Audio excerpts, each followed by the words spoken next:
Meus irmãos, graça e paz do Senhor Jesus. Amém? Também é uma alegria para mim estar aqui com o nosso professor, doutor reverendo Paulo. E é muito gostoso porque nós nos identificamos não só por sermos pentecostais, mas por estarmos juntos. E ele também é brincalhão. Eu sou mais sério, mas ele é muito brincalhão e é muito gostoso estar junto, rever o Quarteto Alfa, né? Foi muito bacana mesmo ouvi-lo, pena que foi pouco. Mas se quiser ouvir mais também, compra o CD, né? Põe a mão no bolso, compra o CD, rapaz, vai ouvir, vai. E o pastor Paulo falou que pediu para que eu estivesse falando um pouco sobre violência e religião. É um tema que eu tenho pesquisado na universidade, mas eu tenho absoluta certeza que o lugar da universidade é o lugar do questionamento, do debate, da dúvida e etc. Mas a igreja é o lugar da doutrina, é o lugar da comunhão, é o lugar onde a palavra de Deus é repartida. E assim, eu quero falar um pouco de violência e religião, eu queria falar num texto, mas o texto bíblico onde há uma violência. Pessoas, pelo menos 2 mulheres, foram violentadas. E a introdução do sermão vai ser dada por um amigo meu, o Daniel Batistella, é pastor, eu queria chamá-lo aqui à frente, e ele vai dar a introdução do sermão e vocês vão entender por quê.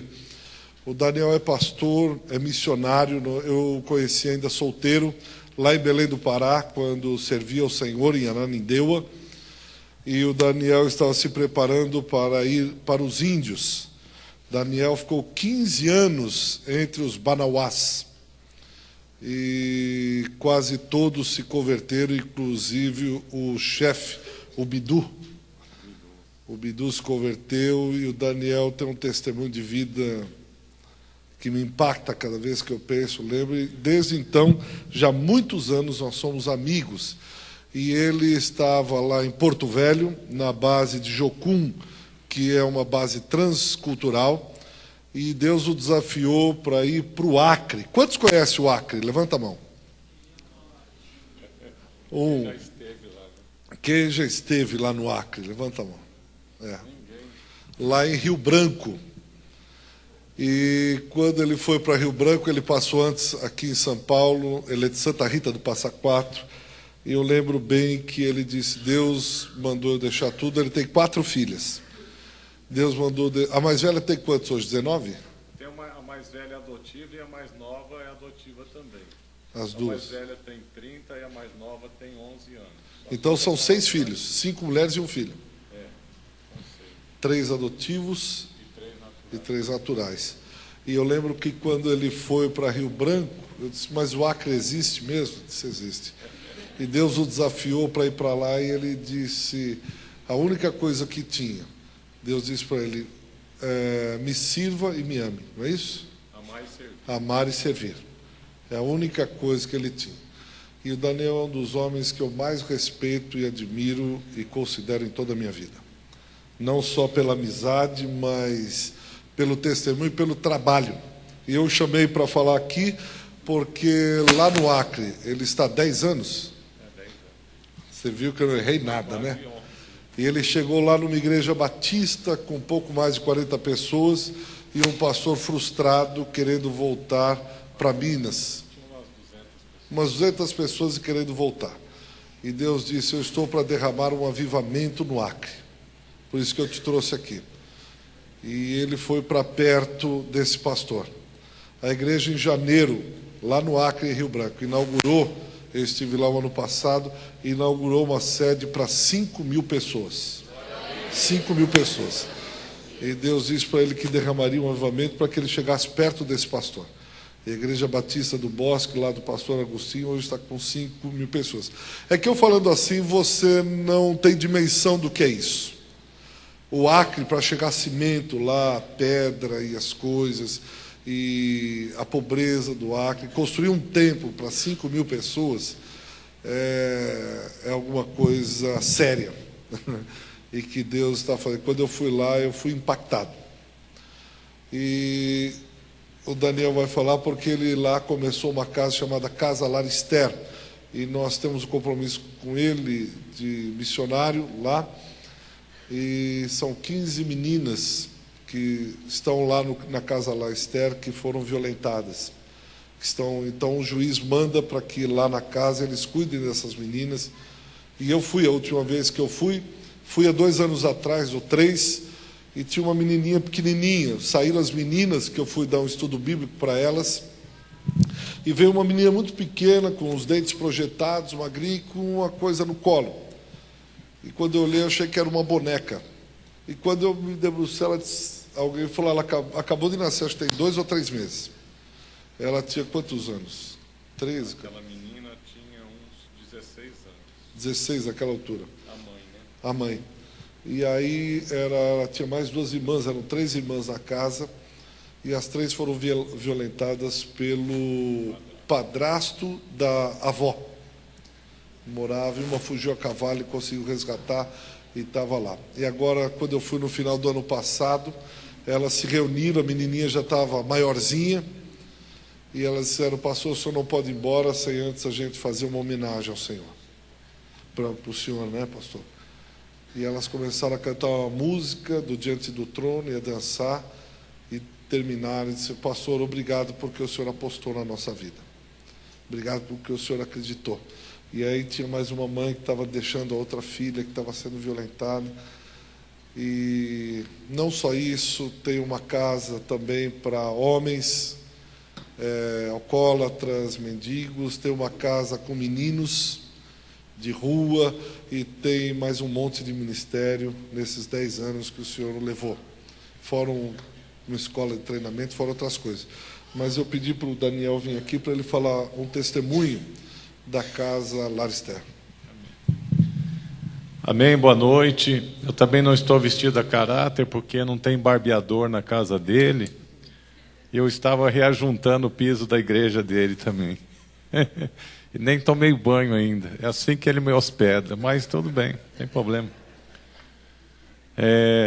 Queridos, então, ele fez um resumo, né, da história. Na verdade, nós chegamos no Acre, Deus deu uma visão de que haveria um avivamento, começando pela liderança da igreja, no meio dos crentes, né? Porque quando nós chegamos lá em 2000, a diversão dos crentes era adultério, né? Então, é um estado que foi fundamentado em cima de famílias desestruturadas. Ou seja, o Acre é o único estado conquistado na base da guerra, né? Contra os bolivianos, muito sangue derramado, e famílias que onde nascia o filho era o pai, num tempo em que tinha muito mais homens do que mulheres na terra, e matavam-se os índios para ficar com as índias, né?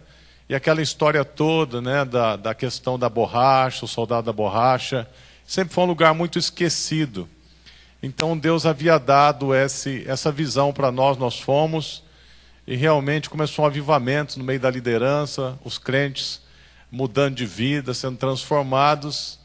E hoje eu acredito que nós somos 50% de evangélicos lá já, né? No Acre, graças a Deus. Acho que é o segundo estado mais evangélico.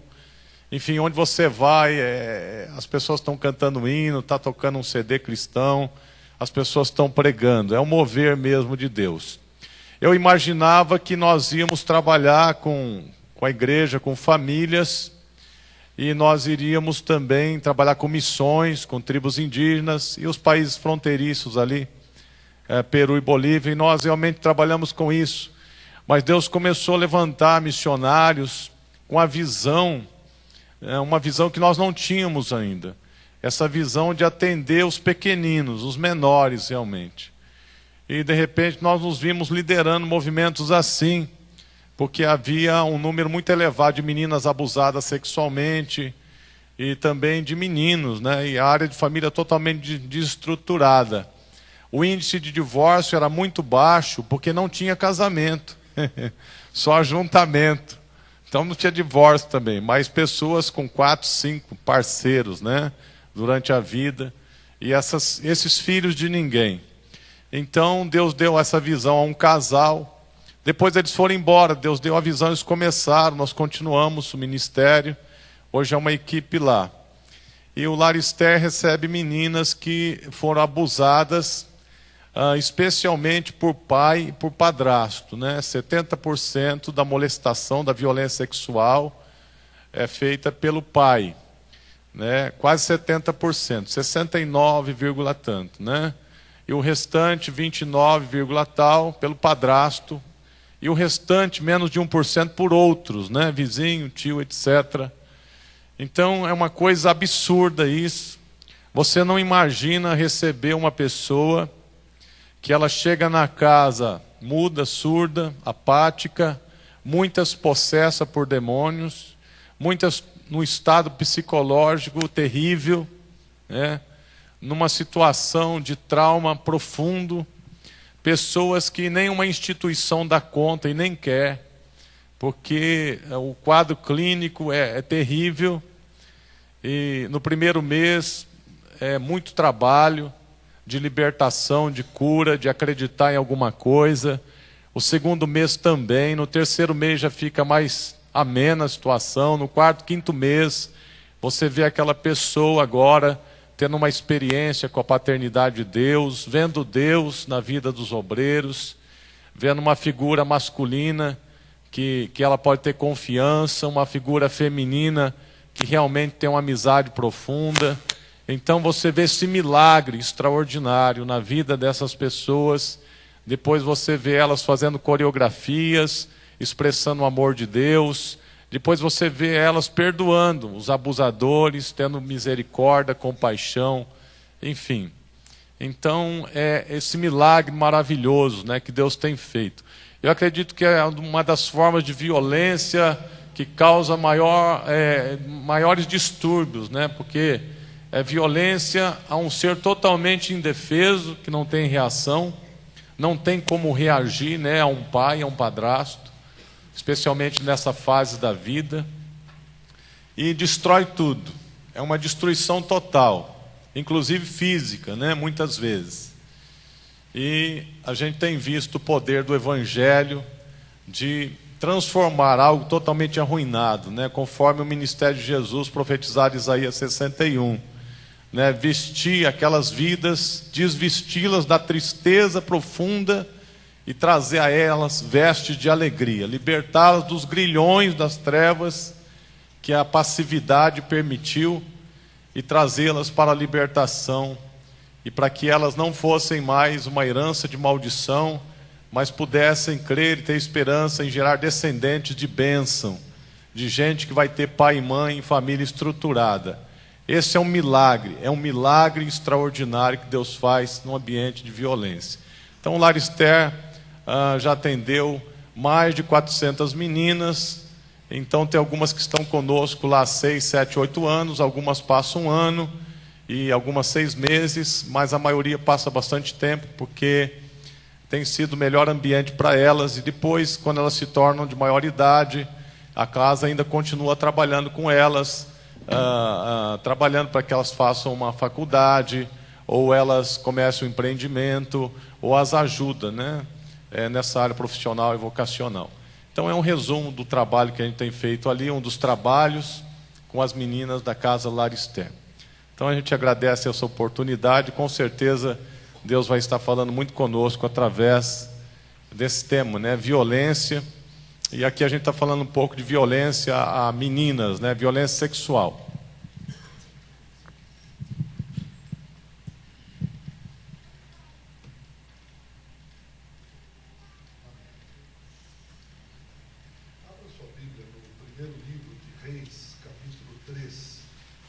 Depois, se vocês quiserem conhecer um pouco mais do trabalho, converse com o Daniel. Conversem com ele acerca do que Deus está fazendo no Acre e principalmente na vida dessas meninas. 1 Reis, capítulo 3, versículo de número 16. Eu queria, nessa noite, refletir um pouco com os irmãos. Então, tira o cérebro do ponto morto e vamos tentar refletir um pouco acerca dessa questão de violência e religião. Versículo 16 do capítulo 3 de 1 Reis. Então vieram 2 prostitutas ao rei e se puseram perante ele. Disse-lhe uma das mulheres: Ah, senhor meu, eu e essa mulher moramos na mesma casa onde dei à luz um filho. No 3º dia depois do meu parto, também essa mulher teve um filho. Estávamos juntas, nenhuma outra pessoa se achava conosco na casa, somente nós, ambas, estávamos ali. De noite morreu o filho dessa mulher, porquanto se deitara sobre ele. Levantou-se à meia-noite, enquanto dormia tua serva, tirou-me a meu filho do meu lado e o deitou nos seus braços. E a seu filho morto deitou nos meus. Levantando-me de madrugada para dar de mamar a meu filho, eis que estava morto, mas reparando nele pela manhã, eis que não era o filho que eu dera à luz. Então disse a outra mulher: Não, mas o vivo é meu filho, o teu é o morto. Porém essa disse: Não, o morto é teu filho, o meu é o vivo. Assim falaram perante o rei. Então disse o rei: Esta diz: Este que vive é meu filho, e teu filho é o morto. E essa outra diz: Não, o morto é teu filho, o meu filho é o vivo. 24. Disse mais o rei: Trazei-me uma espada. Trouxeram uma espada diante do rei. Disse o rei: Dividi em 2 partes o menino vivo, e dai metade a uma e metade a outra. Então a mulher, cujo filho era vivo, falou ao rei, porque o amor materno se aguçou por seu filho, e disse: Ah, senhor meu, dai-lhe o menino vivo, e por modo nenhum o mateis. Porém outra dizia: Nem meu, nem teu, seja dividido. Então respondeu o rei: Dai à primeira o menino vivo, não o mateis, porque esta é sua mãe. Todo Israel ouviu a sentença que o rei havia proferido, e todos tiveram profundo respeito ao rei, porque viram que havia nele a sabedoria de Deus para fazer justiça. Vamos orar? Pai, fala ao coração e à mente dos teus filhos. Ajuda-nos na explanação do texto. A palavra é tua, essa gente é tua, essa igreja é do Senhor, e nós estamos desejosos de ouvir aquilo que o Senhor tem a dizer a cada um de nós. O teu Santo Espírito sabe como fazê-lo. Eu não sei.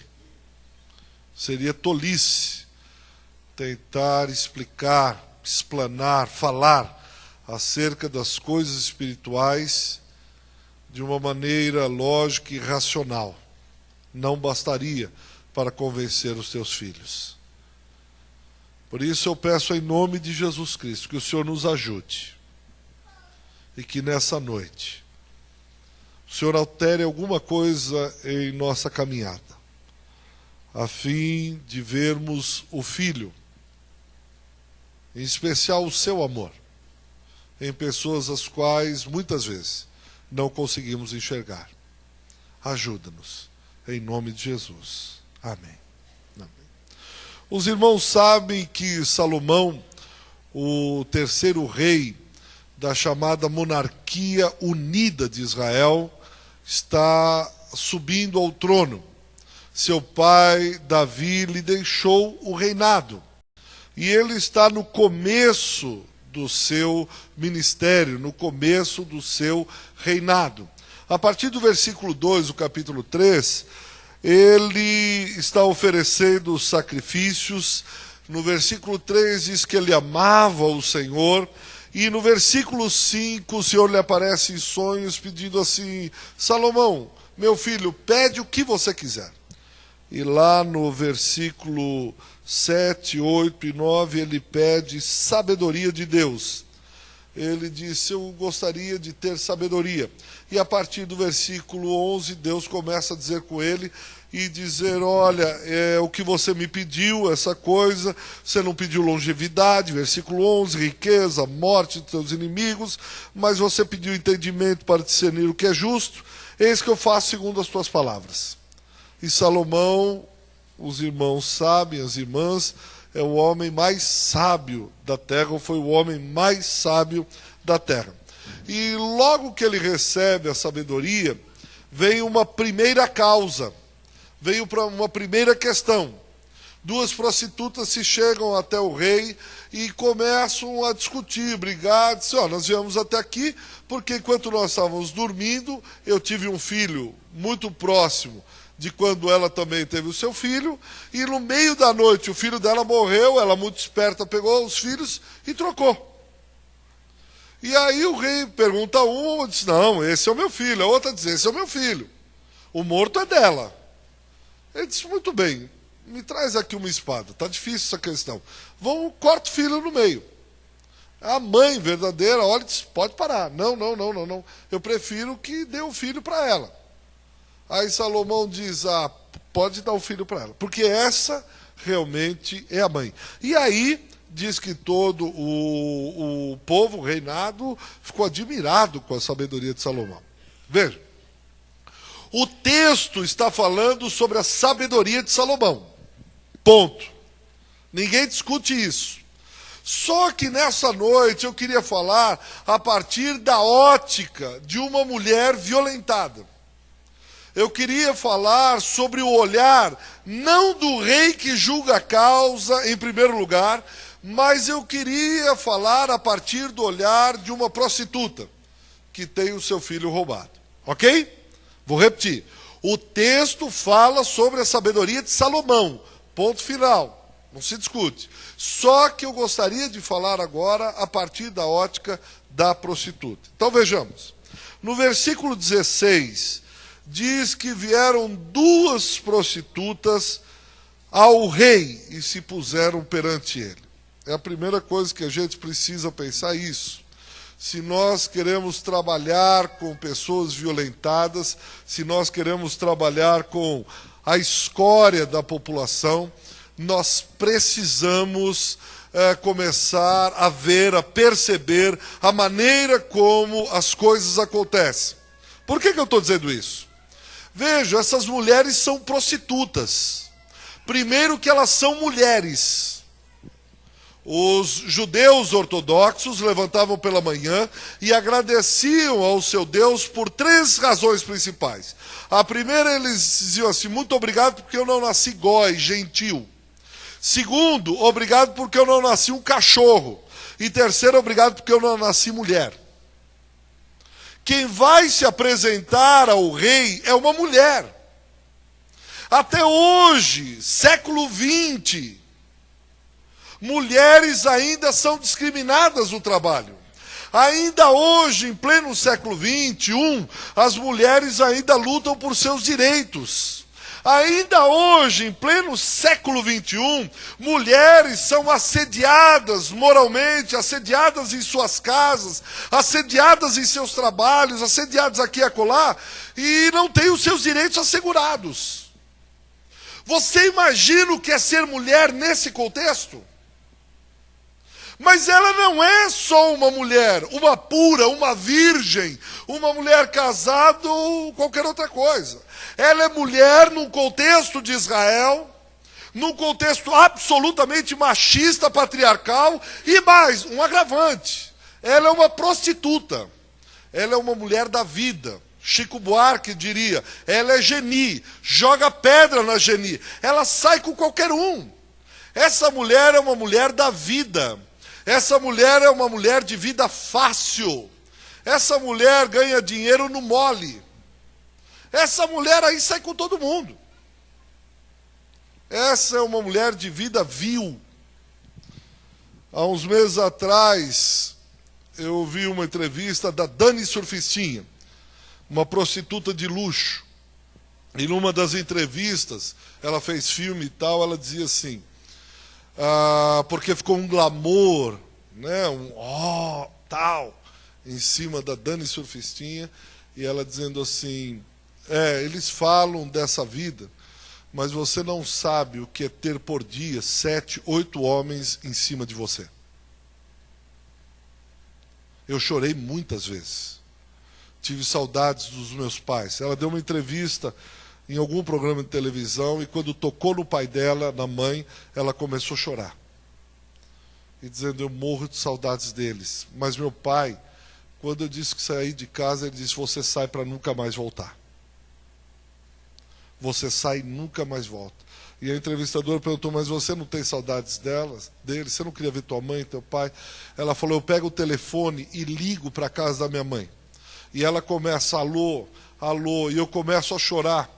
Porque eu fico imaginando, se eu falar que a filha dela, e ela desligar, eu não sei o que vou acontecer, eu não sei o que pode acontecer. E eu fico escutando minha mãe dizendo alô, alô, e eu desligo e não paro de chorar. Eu morro de saudades deles. Eu só queria alguém para estar do meu lado. Essa mulher aqui é uma prostituta, é uma mulher em Israel. Sabe perante quem ela vai se apresentar? É ao rei. É o rei santo. É o rei colocado pelo Deus santo. É o rei de toda sabedoria, o rei de toda justiça. Você imaginou essa prostituta, e elas usavam vestes de prostituta? Mulher entrando no palácio cheio de ouro, entrando no palácio, no lugar onde o rei habita, onde aquele que fala uma palavra e todo mundo cala a boca, aquele que fala uma palavra e todo mundo, quem está assumindo aqui é Salomão, filho do Davi. Davi não é qualquer reizinho, não. Foi o grande rei de Israel, o rei das conquistas, das batalhas. Você imagina ela entrando no corredor, os guardas cutucando um ao outro e dizendo, eu já saí com essa. O que será que ela está fazendo aqui? Será que ela não sabe que aqui não é lugar para ela? Será que ela não entendeu que aqui não faz parte do métier? Como muitas vezes os crentes olham as mulheres da rua, ou os marginalizados, ou os da vida, ou os de vida fácil, a gente balança o ombro e diz, mas aqui entre nós, como assim? Aqui uma mulher dessa? Onde está meu marido? E senta do lado do marido e diz, se você olhar e belisca, eu te mato. Elas estão se expondo. Elas estão se expondo. Essas mulheres têm alguma coisa muito séria. Eu fico imaginando quantas pessoas, esses marginais da sociedade, esses que estão à margem, não são trabalhadores, não são homens, mulheres assim e tal, quantas vezes passam por nós, dia a dia. Um aluno, uma vez, do interior, eu falando sobre justiça social, lá no direito, e uma menina, eu disse, olha, quantas vezes nós passamos por meninos de rua, moradores de rua, e a gente pula. Ou a gente dá a volta e nem encosta, com medo de pegar alguma coisa. E aí ela vem no final da aula, com os olhos marejados, ela diz, professor, eu vim do interior, e eu passo pela Praça da Sé para chegar aqui até o Mackenzie. Quando eu cheguei aqui na minha cidade, não tinha morador, menino de rua, dormindo na rua. E eu vi um aluno, um colega, passando por ele e pulando. Eu fiquei escandalizado, horrorizado. Eu disse, como uma criança, que um frio em São Paulo, minha terra é quente, um frio danado, e esse aluno pulando, era meu colega, sentado do meu lado, ele pulando, o menino. Pastor, mas professor, já se passaram 1 ano. E hoje o senhor falando, hoje na 7 um menino, e eu pulei, e depois tinha um morador de rua e eu desviei. Eu já me acostumei com essa cidade. Eu também estou pulando menino de rua, me desviando de morador de rua, querendo prostituta longe. Você imagina o que é nessa época aqui, eles entrando, essas 2 mulheres prostitutas, entrando no Palácio Real? Eu vou tentar trazer ou refrescar a sua memória. O que você diria se 2 prostitutas que nos seus tempos de velho homem entrassem aqui? E aqui elas tinham roupas diferenciadas. Todo mundo sabia quem era. Como é que você sente? Mas elas entram. E aí elas começam a dizer: ah, Senhor meu, versículo 17, eu e essa mulher moramos na mesma casa onde dei à luz um filho. Eu gerei. Eu fui capaz de gerar. E eu e essa minha colega aqui de casa, eu e essa mulher que moramos juntos o terceiro dia, depois do meu parto, ela também teve um filho. Estávamos juntas, veja o versículo 18. Nenhuma outra pessoa se achava conosco na casa, somente nós ambas estávamos ali. Sabe o que ela está dizendo? Nós éramos amigas, colegas de profissão. Só poderia mesmo estar eu e ela, porque gente como a gente ninguém quer. Gente como a gente tem que ser como um pária, tem que ser colocada à margem, tem que ser colocada de lado. Por isso só estávamos as duas. Nós não tínhamos ninguém nos visitando. Nós não tínhamos ninguém para chegar e dizer: vocês precisam de uma oração? Vocês tiveram filho agora, precisam de assistência. Vocês têm como criar essa criança? Quem vai cuidar desse menino? Só tínhamos nós duas, porque só nós nos entendíamos. Nós éramos colegas, nós éramos amigas. Nós sabíamos o que uma estava sentindo da outra. Nós sabíamos o que é estar nesse submundo. Nós sabíamos o que nós passávamos nas mãos dos homens. Nós sabíamos o que passávamos nas mãos dos religiosos. Nós sentíamos toda vez que algum religioso puro de Israel passava por nós e dava de ombros. E dizia: filho, não olha.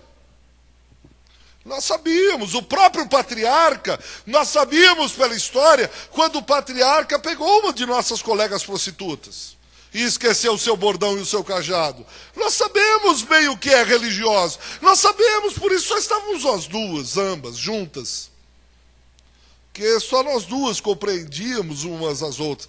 E eu fico pensando até que ponto eu e a minha igreja compreendemos essas pessoas. Até que ponto nós conseguimos olhar com o olhar dela. Até que ponto nós conseguimos ver o mundo como elas veem. Enxergar como elas enxergam. Como um homossexual enxerga o mundo.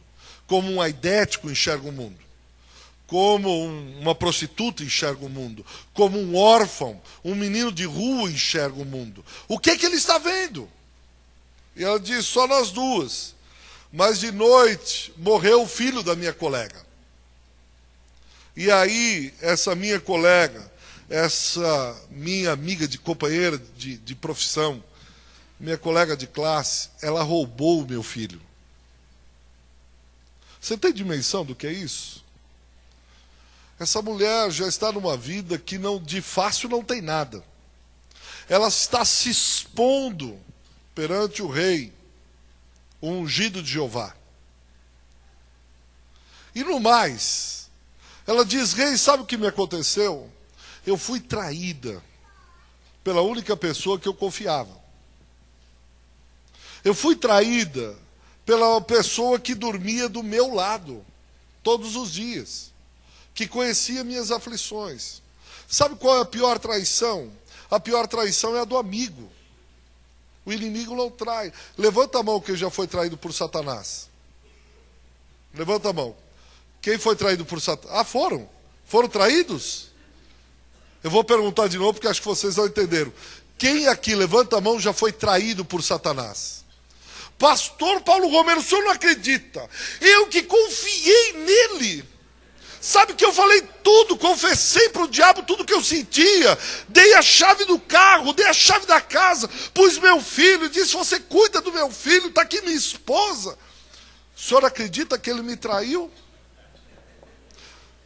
Pastor Paulo Romero, ela disse: você está brincando? Foi! Mas o diabo, não é possível. Como ele te traiu? Quem é que trai? O amigo. Por isso a traição é uma dor doída. Porque quem trai é o amigo. É aquele que a gente confia.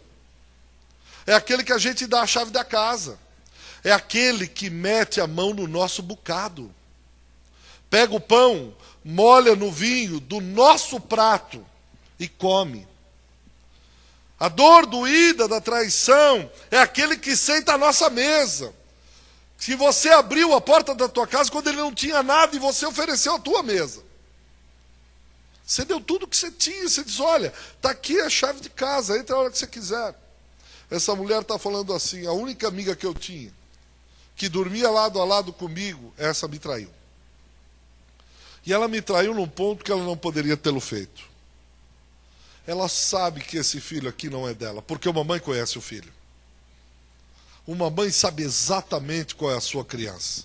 Não é possível que fossem tão parecidos. E Rei, sabe o que ela fez? Ela teve a coragem de pegar o filho morto dela, porque ela dormiu logo quando amanheceu. Eu não sei se por distração essa mãe dormiu, ou se porque ela estava muito cansada, mas ela dormiu em cima do filho e provavelmente sufocou o filho. Quando acorda de manhã, o filho gelado. Ela tira esse filho, ela é fria. Ela coloca embaixo da outra, sem que a outra perceba, pega o filho vivo da outra e põe nos seus braços como se nada tivesse acontecendo. Ela disse, não, olha, teu filho morreu? Mas não é possível, que tragédia, que violência, que coisa horrorosa. O meu, graças a Deus, está vivo. Graças a Jeová. Você já teve experiências com pessoas assim que mentem na sua cara, olhando para o seu olho e elas mentem? E você não tem o que falar? Você diz, eu sei, você está mentindo. Olha no meu olho, você está mentindo. Você está enganado. É terrível, não é? Foi você, eu vi você jogando a pedra. Eu não. Eu não joguei. Mas eu vi. Você deve estar enganado. Essa mulher foi traída por alguém que ela sabia, tinha certeza que tinha sido ela. Não tinha mais ninguém na casa. Ela olhou lá e disse, esse é meu filho. E a outra de pé junto dizia, de modo nenhum. E assim no final do versículo 22 que elas falaram perante o rei. Você imagina o que essa mulher sofreu? O que ela passou? A violência com que essa mulher atravessou esse momento? E aí no 23 o rei diz, essa aqui diz que o vivo é dele, essa aqui é o vilão, o morto é daquela. 24. Faz o seguinte, traz uma espada. Eu fico imaginando as duas e todo mundo olhando, né? Espada. Puxar a Bíblia nesse momento, não estou entendendo. Traz a espada aqui. E quando trouxe a espada diante do rei, o rei dá a sentença. Disse o rei, dividi em duas partes o menino vivo, e dai metade a uma e metade a outra, pronto. Como a gente diz, liquidada a fatura. Eu queria que você fizesse mais um pouco de exercício aqui comigo. Se coloque na posição dessa mulher. Ela foi traída pela sua melhor amiga, teve o seu filho roubado, prostituta, mulher, perante quem? Perante quem? O rei santo, justo, piedoso, o filho de Davi, o bacanão, ungido por Jeová, etc, etc. Aí ela está perante o rei diz, eu tenho a sentença de sabedoria. Oh, graças a Deus, até que vim. Claro, eu me expus aqui perante o Senhor, perante os seus soldados que ficaram com gracejo. Certamente o Senhor tem a sentença certa. Por favor, diga para essa impostora, porque eu vou com meu filho pegar minhas coisas e vou embora. Diga a ela que ela é uma mentirosa.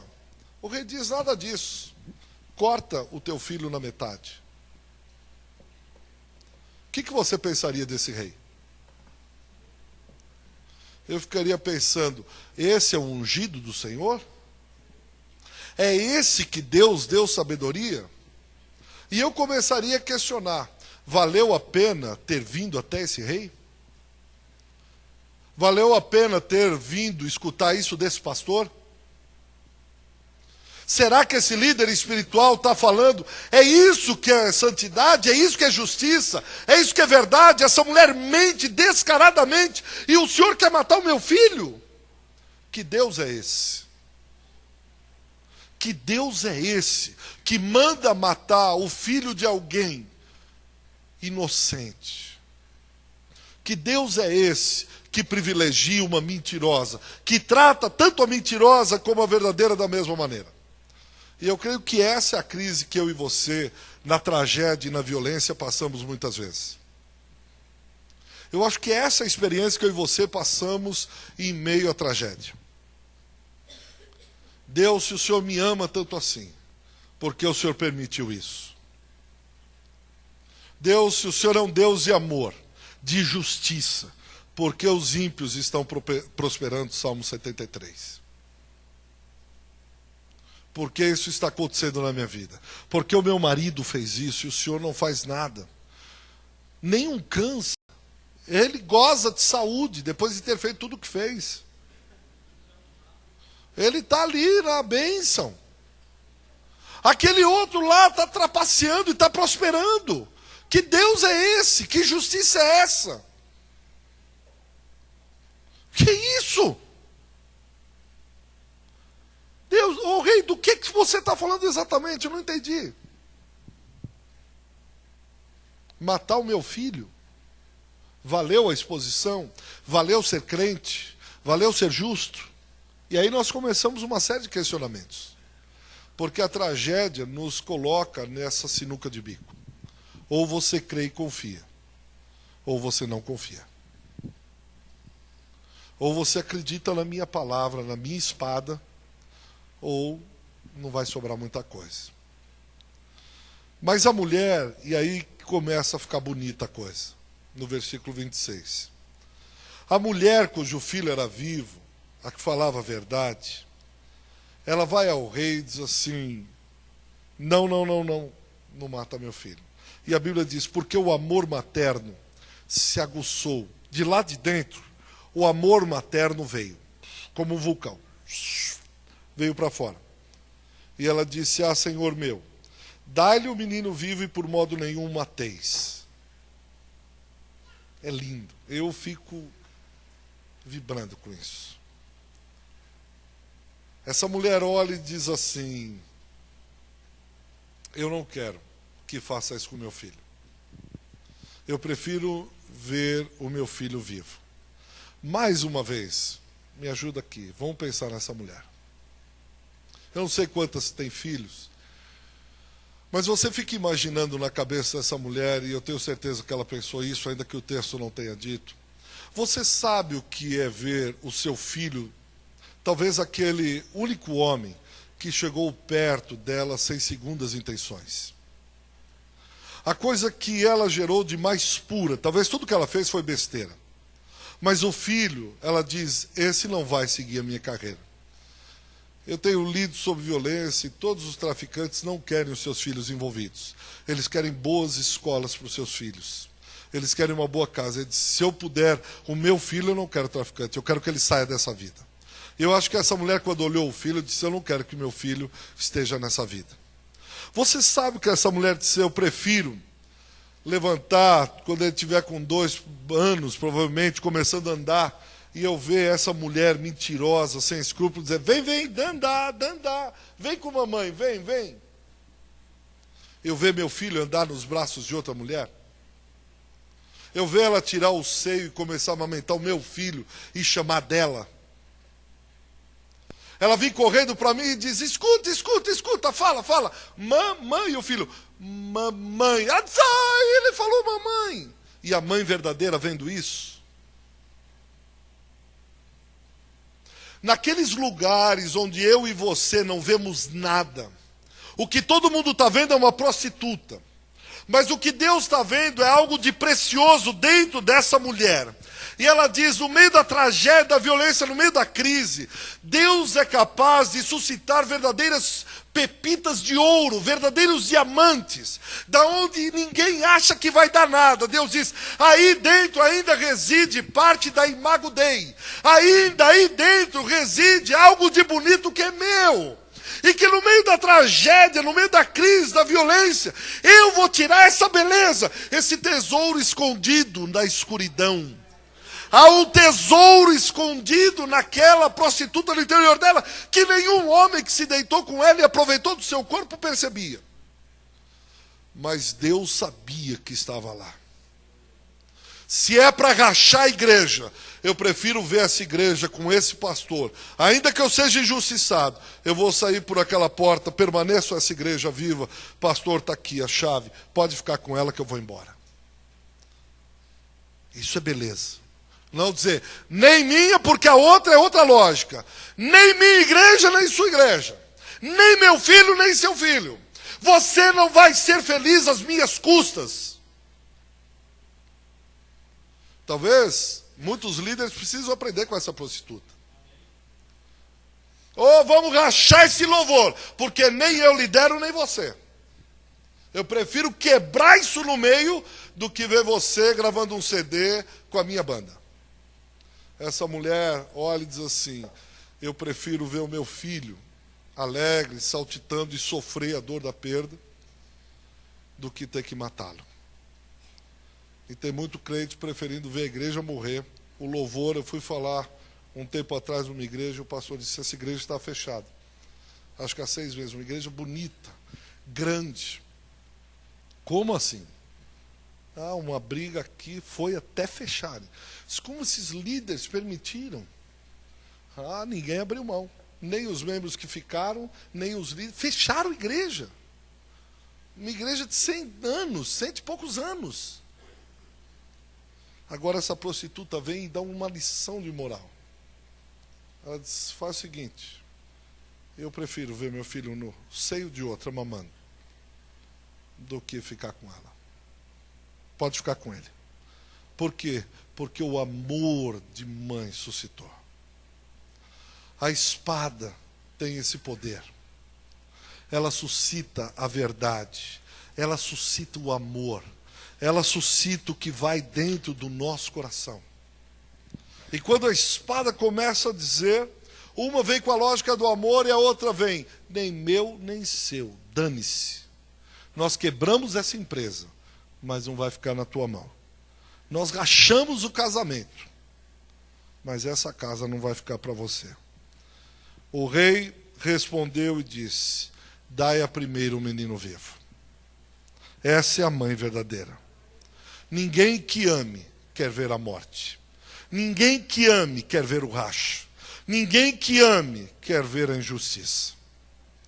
Quando o amor se levanta, e ele se levanta em lugares que eu e você muitas vezes não achamos que está. Que eu e você olhamos com desdém.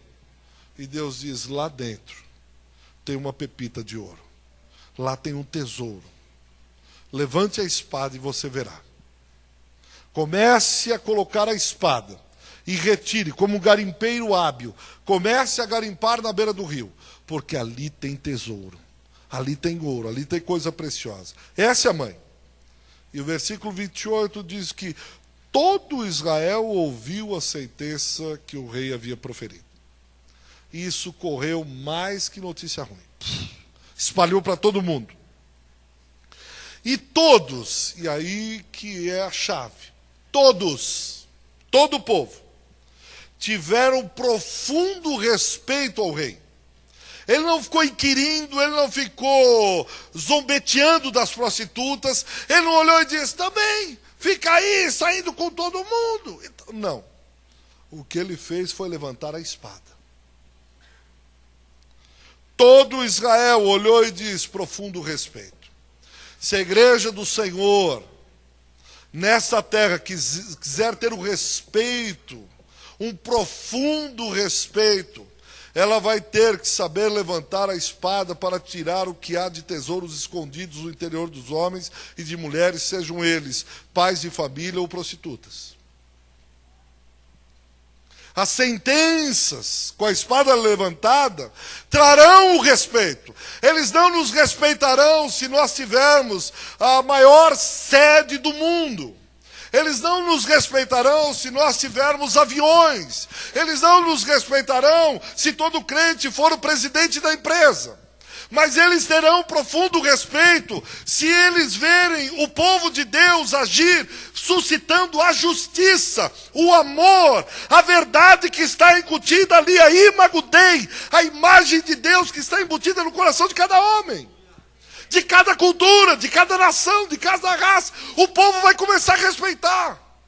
Se eu levei lá na Igreja Cristã da Trindade um morador de rua, assassino, ninguém mais o queria. Aquela igreja suscitou um amor. Eu encontrei outro dia, ele me deu um abraço e disse: Jesus mudou a minha vida. Rapaz, mas quem é você? Eu sou aquele mendigo, matador, eu era alcoólatra, eu era o pior dos homens. O que aconteceu com você? O amor de Jesus. Aquela igreja levantou a espada e eu não sabia que eu tinha valor. De repente eu comecei a olhar e há valor. Deus me ama. Deus me quer bem, Deus me ama de um modo que eu não entendo. Olha hoje como eu estou. Foi Deus, foi Deus, foi Deus. Ele não vai olhar se a minha igreja ou a Trindade ou qualquer outra tem um carpete persa. E aí ele diz, puxa, precisa respeitar aquela igreja. Por quê? Carpete persa, meu. Pastor anda de Porsche. Precisa respeitar, hein? Precisa respeitar porque o cara é fé. Não, eles vão me respeitar por outra coisa. E mais, eles viram que havia nele a sabedoria de Deus. Vocês entenderam? O povo começou a ter um profundo respeito ao rei. Por que veio esse profundo respeito? Porque eles viram no rei o quê? No ungido, eles viram o quê? A sabedoria de Deus. Para quê? Eles viram a sabedoria de Deus para quê? Para fazer justiça.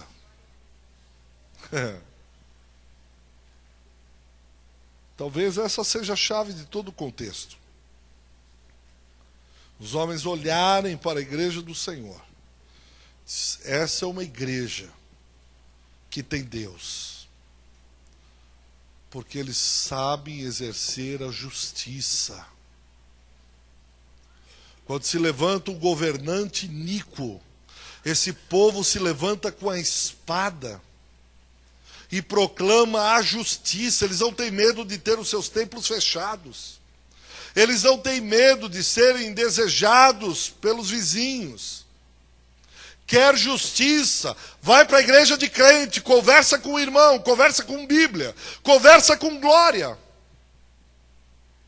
E eles terão um profundo respeito, porque verão nos irmãos, nos Bíblia, nos glória. Eles verão sabedoria de Deus para exercer justiça. Demandas, questões. Se tem um crente, tem justiça. Independente se é o rei ou se é a prostituta.